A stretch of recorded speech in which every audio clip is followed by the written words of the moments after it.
With Call of Duty 2023 pushed back to 2024, there's only one thing that they can do to save Call of Duty Zombies. And no, I am not talking about Zombies Chronicles 2. For Zombies to once again rule amongst the ranks of the different game modes inside of Call of Duty, they need to make the mode itself free to play. This has been talked about time and time again for Call of Duty Zombies, and it's time that they finally take the leap and do it, especially with no zombies in 2022, and Zombies 2023 being pushed back for 1 year. The Zombies community is already kind of dying with Call of Duty Vanguard Zombies, and make no mistake, it's only going to get worse with even less content over the next 2 years, unless they go back and make a free-to-play game, which they already said they're planning on making for 2023. That's the rumor, that 2023 is going to be a free-to-play game, and even Call of Duty themselves said that they plan on making a free-to-play game here in the next couple of years, along with other premium titles. Obviously, the first of the free-to-play titles that Call of Duty has made was Warzone, and Warzone was an absolute success. If Call of Duty is going to stop doing this yearly release cycle for their games, then it would make a lot of sense for them to split up these modes, multiplayer, Zombies,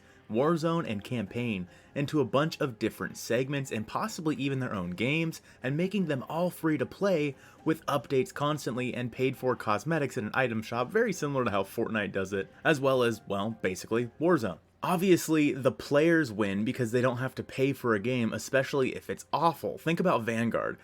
Would you still purchase Vanguard if you knew how bad it was going to be?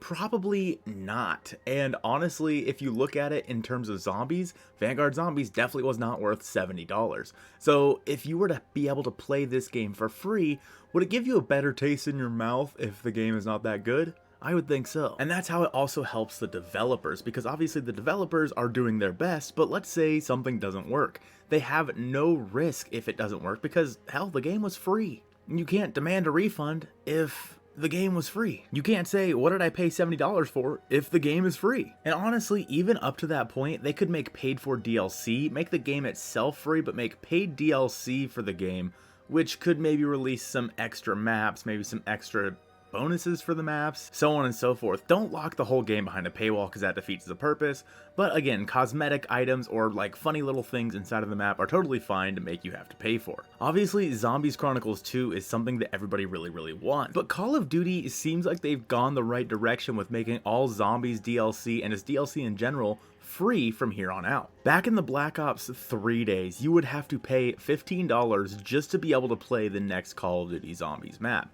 For example, if you wanted to play Gorod Krovi, you would have to pay $15 for that entire DLC map pack. There were options called the Season Pass, where it would buy everything for you if you spent $50 all up front, but now if they're making everything free, it's going to be a lot more accessible, and if they really do want to bring in a bunch of new players, make the game itself free instead of just having the game mode be locked behind purchasing the game.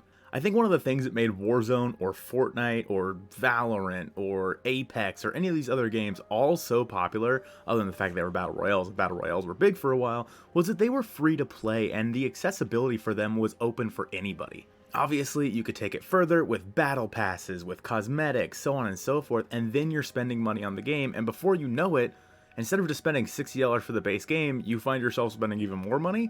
That's exactly what the developers would like to see. Because after we paid $70 for Vanguard, I don't want to buy any of the cosmetics in that game. I don't want to put any more money into it than I already have. So if the game was free, maybe I would have thought about buying some of those cosmetic items. So let me know your thoughts on this down below. Would you like to see Call of Duty Zombies go free to play in 2023? I hope you guys have a great rest of your day, and I'll see you soon. Big shout out to all the channel members over on the channel, and an extra special shout out to all of the Zombie Richtofen members, starting off with the M60 wielding maniac, Deathwish, my guy Ben the Bulldozer, and the man, the myth, the legend, Tiz Brandon, ZR.